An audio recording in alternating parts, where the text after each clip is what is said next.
A modern tiny home can cost more than a full-size house did a generation ago. Add custom windows, high-end insulation, specialized hardware, transportation, site work, and utility connections, and the affordable little house suddenly stops feeling affordable. But long before builders had mini-split systems, spray foam, solar panels, or computer-generated energy models, ordinary American families were already solving the hardest part of small home design: how to stay comfortable in a hot climate without spending much money. Two traditional house types approach that problem from different directions. The shotgun house used a narrow body and aligned openings to pull air from one end of the home to the other. The dogtrot house separated its rooms into two enclosed sections and placed an open breezeway between them. One conserved width. The other created shade and airflow by splitting the building apart. Then, a modern Houston architect combined the strongest ideas from both into a compact design known as the Shot-Trot. The result is not simply an old house with contemporary finishes. It is a different way of thinking about space, construction cost, and the relationship between a home and its climate. And for buyers considering a tiny house, an accessory dwelling unit, a retirement cottage, or a small home on a difficult lot, that way of thinking may be more useful than many of the expensive, prefabricated boxes being advertised today. To understand why the hybrid works, it helps to begin with the problem these older homes were designed to solve. Summers along the Gulf Coast are not merely hot. They are humid, still, and physically exhausting. Before mechanical air conditioning became common, a poorly shaped house could trap warm air for hours after sunset. Families could not solve the problem by simply lowering a thermostat. The building itself had to create shade, release heat, and encourage air to move. The traditional shotgun house addressed that challenge with an extremely simple footprint. It was usually narrow, often only one room wide, with the rooms arranged in a line from the front entrance to the rear of the home. There was generally no central hallway, consuming valuable square footage. Instead, people moved directly from one room into the next. That arrangement may feel unusual to someone accustomed to a modern suburban floor plan, but it allowed a small structure to fit on a narrow urban parcel while using almost every square foot for living space. When the front and rear openings were positioned along the same axis, air could travel through the length of the house rather than stopping against a maze of interior walls.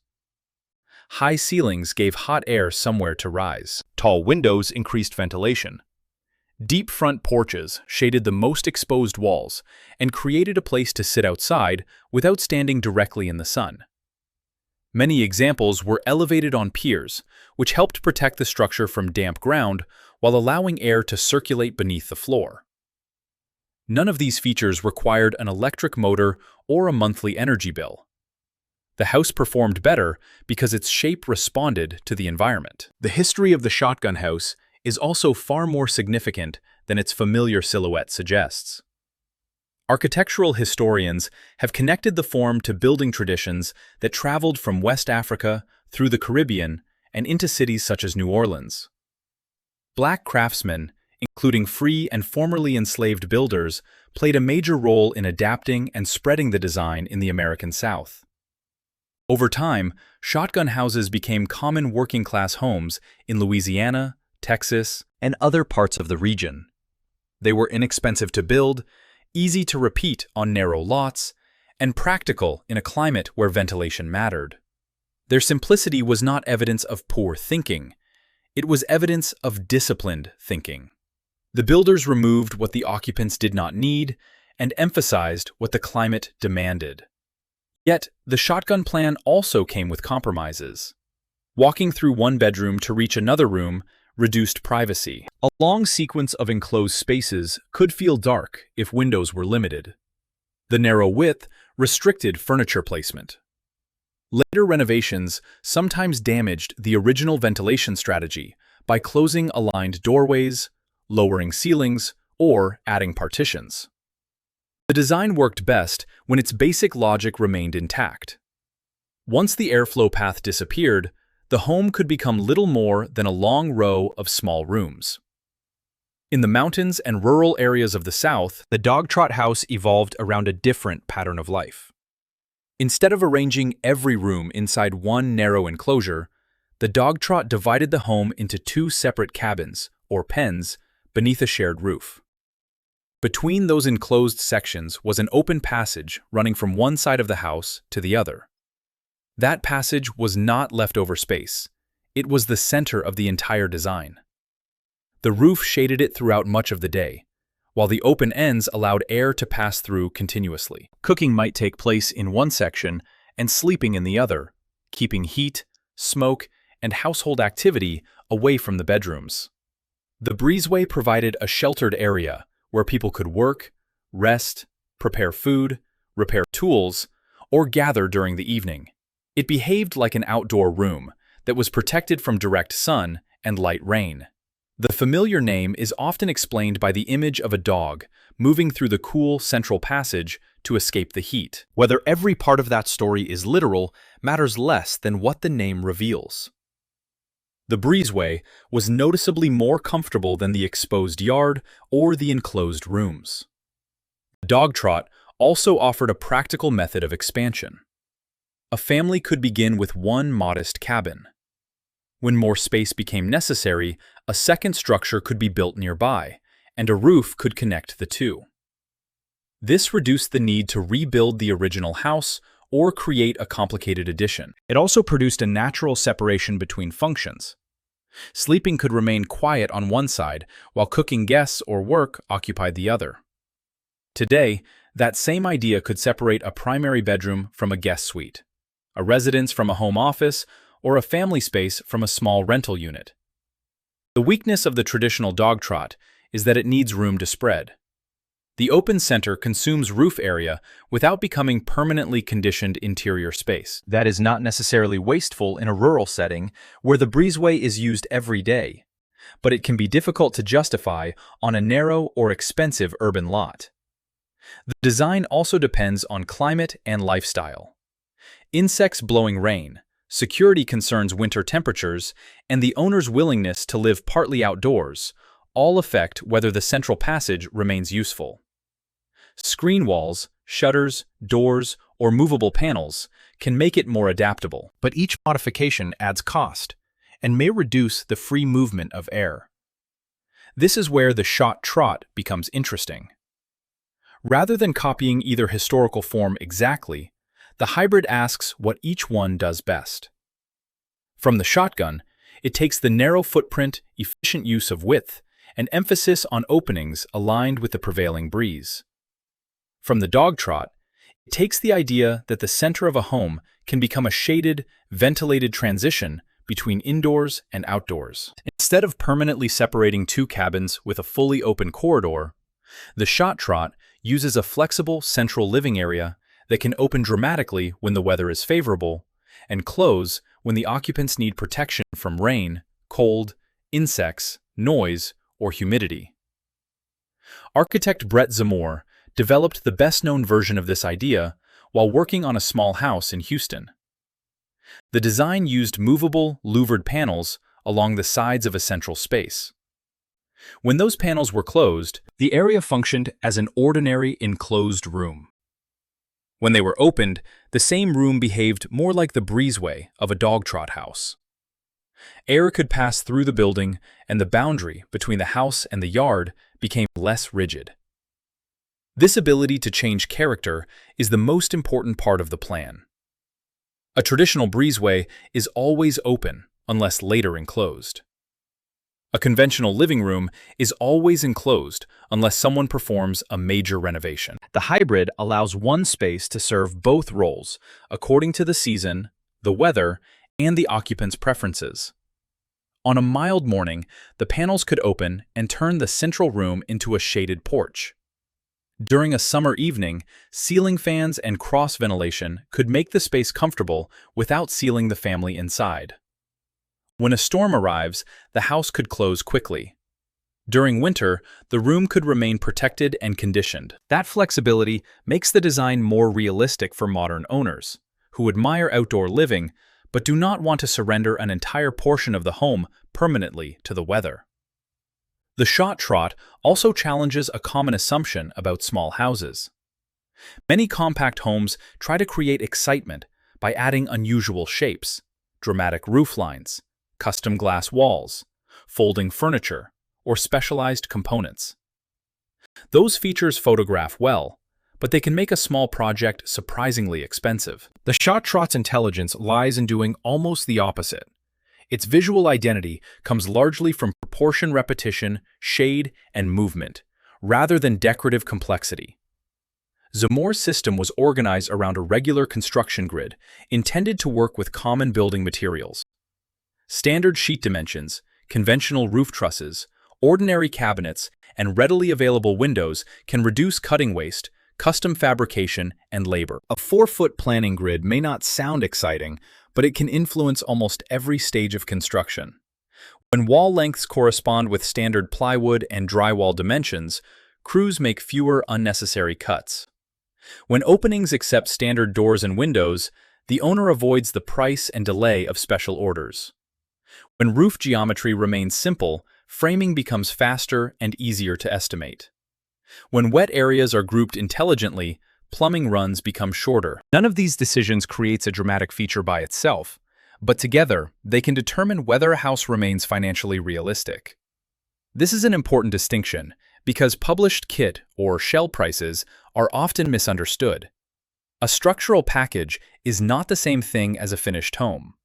The attractive number may cover framing materials, exterior components, roof elements, or basic assembly, while excluding the land, survey, permits, engineering, foundation, excavation, driveway, water service, septic system, sewer connection, electrical work, heating and cooling equipment, insulation, appliances, interior finishes, landscaping, taxes, and builder overhead. A buyer could see a shell estimate and assume the entire project will cost only slightly more. In reality, site-specific expenses can equal or exceed the price of the structure itself.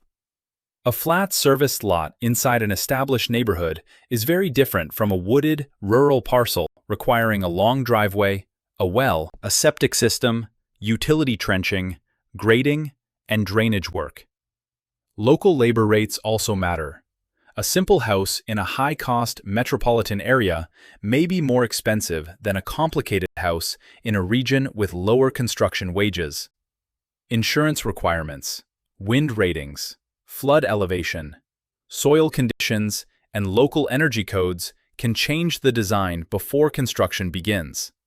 For that reason, the financial advantage of the Shot-Trot should not be described as a guaranteed final price. Its advantage is that the underlying structure gives the project fewer opportunities to become unnecessarily expensive. The narrow rectangular form is easier to frame than a house with many corners.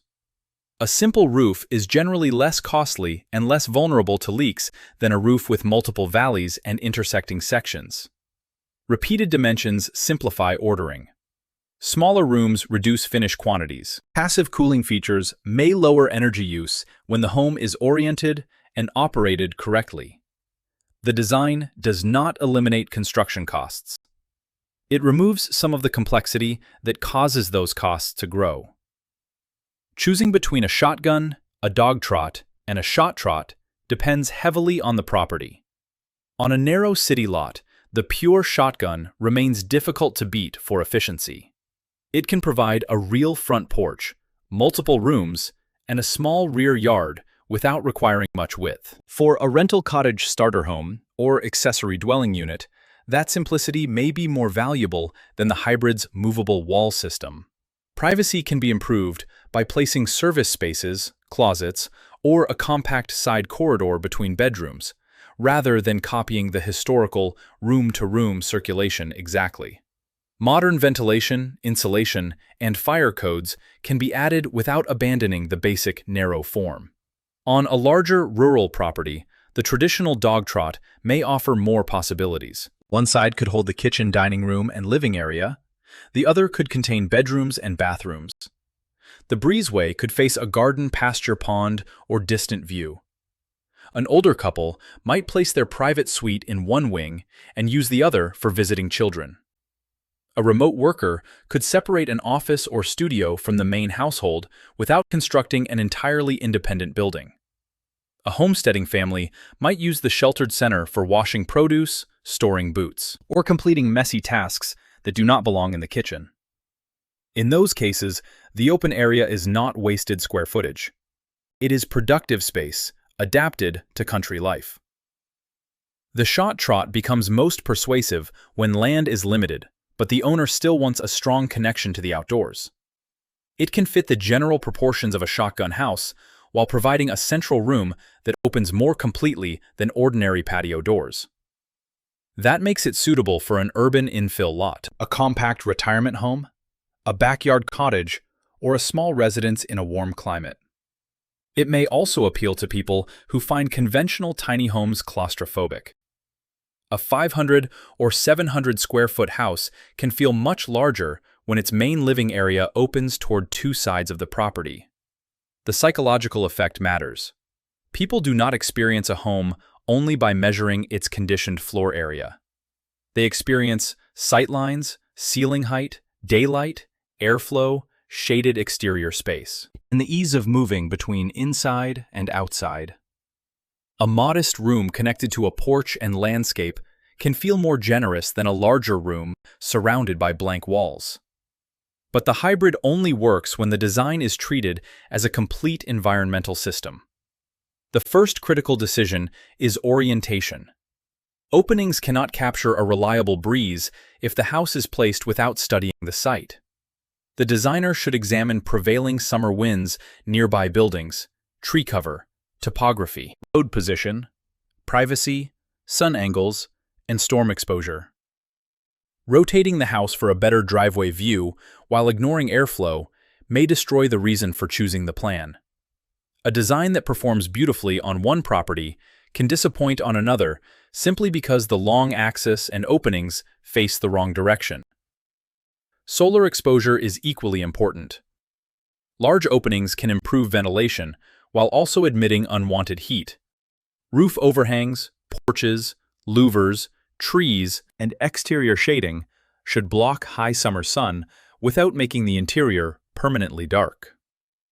West-facing glass is particularly difficult because it receives intense afternoon heat when outdoor temperatures are already high. A thoughtful Shot-Trot may open toward shaded courtyards or covered side areas, rather than exposing the central room directly to the harshest sun. The second major issue is moisture. In a humid climate, airflow can make people feel more comfortable, but it does not automatically remove moisture from the air. An owner may still need mechanical cooling and dehumidification during the hottest periods. If the home is opened while the air conditioning system is running, energy use can rise quickly, and condensation may develop on cool interior surfaces. The house therefore needs clear operating modes.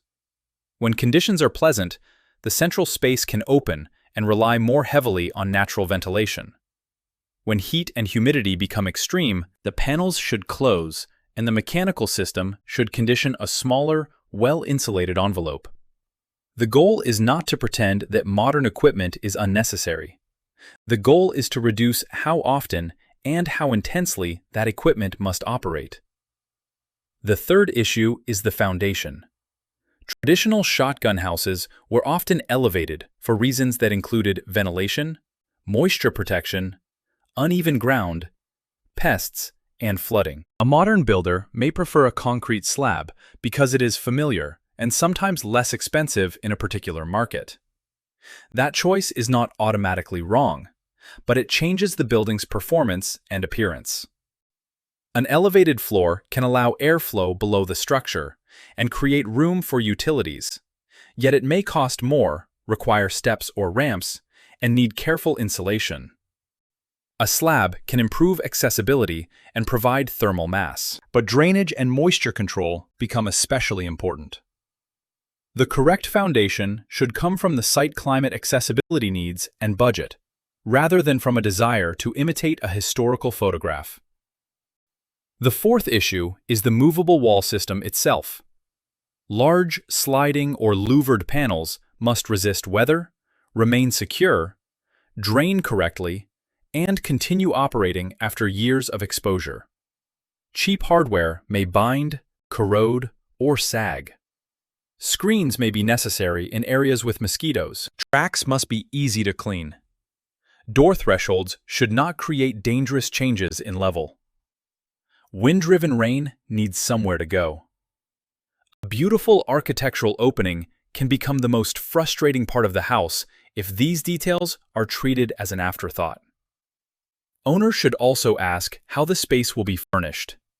A room cannot transform easily if heavy sofas, electronics, rugs, and storage cabinets block the panels or sit directly in the path of rain and dust. The best arrangement may use lightweight furniture, durable flooring, ceiling-mounted fans, built-in storage, and carefully protected electrical outlets. Materials near the opening should tolerate temperature changes, humidity, and occasional moisture. The room should look complete when closed, but should not become fragile when opened. Another question is whether the design fits the owner's actual habits. Some people love the idea of indoor-outdoor living, but rarely open their windows. They prefer stable temperatures, filtered air, strong security, and minimal maintenance. For them, a conventional, compact house with a screened porch might be a better investment.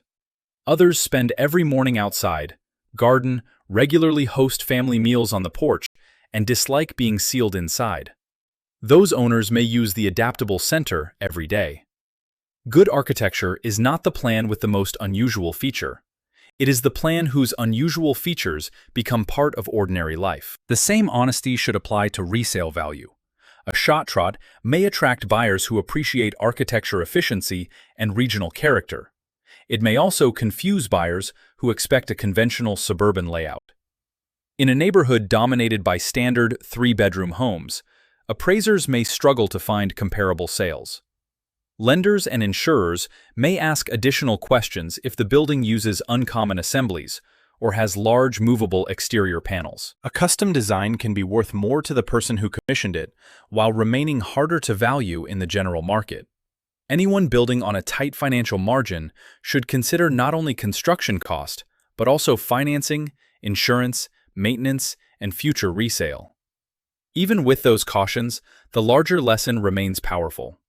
Affordable housing does not always require inventing a new product. Sometimes it requires paying attention to ideas that were refined before homes became collections of mechanical systems. The shotgun house demonstrated that a narrow building could use its length to promote ventilation and make efficient use of a small lot.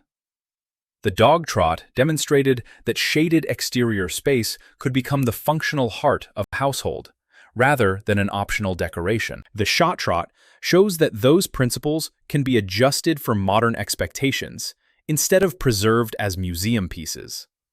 Its greatest value may not be the exact floor plan, the name, or even the movable louvers. Its greatest value is the method behind it. Begin with the climate. Study where the sun rises and where the afternoon heat enters. Learn which direction the summer breeze approaches. Decide which spaces truly need permanent conditioning. Use standard dimensions when custom dimensions add no benefit. Create outdoor areas that are protected enough to be used. Keep the roof understandable. Reduce hallways that consume space without improving daily life. Let one room perform more than one function. Spend money on parts that move, seal, drain, and protect the house, not merely on surfaces that look expensive in photographs. That approach can improve many types of homes, even those that do not resemble a shotgun or a dogtrot. A conventional cottage can use aligned windows and doors. A ranch house can include a shaded breezeway between the garage and living space. An accessory dwelling unit can be organized around a standard material grid. A retirement home can replace unused formal rooms with a screened outdoor living area. A small rural cabin can separate sleeping from cooking to improve comfort and safety. The historical forms provide principles, not rigid instructions. This is also why the Shot-Trot deserves comparison with today's tiny home market. Many tiny homes achieve a low advertised base price by excluding the expensive parts of creating a legal residence. The buyer still needs land, transportation, foundations or anchors, utility connections, permits, and sometimes specialized financing. Narrow trailers may include clever storage, but offer limited outdoor protection once delivered. Loft bedrooms can be difficult for older occupants. Custom built-ins may be costly to repair. A house designed primarily for photographs may not handle a specific climate particularly well. The Shot-Trot does not magically avoid site expenses, but it begins as architecture tied to a place, rather than as a product intended to look identical everywhere. That difference matters. A home in Houston should not necessarily behave like a home in Maine. A rural cabin should not be forced onto an urban lot. A retired couple should not have to climb a ladder to reach the bedroom simply because lofts make tiny homes easier to market. The smartest small house is not always the one with the fewest square feet. It is the one that uses every square foot well, extends daily life into sheltered outdoor areas, and remains manageable as the owner grows older. For some buyers, that will be a modernized shotgun with a simple porch.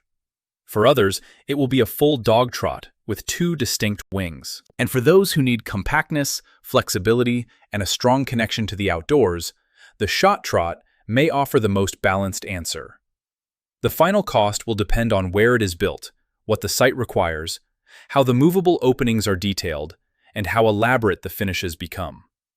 Anyone considering an existing plan or kit should request a complete list of inclusions and exclusions, then obtain local estimates for the foundation, labor, utilities, permits, mechanical systems, and interior work.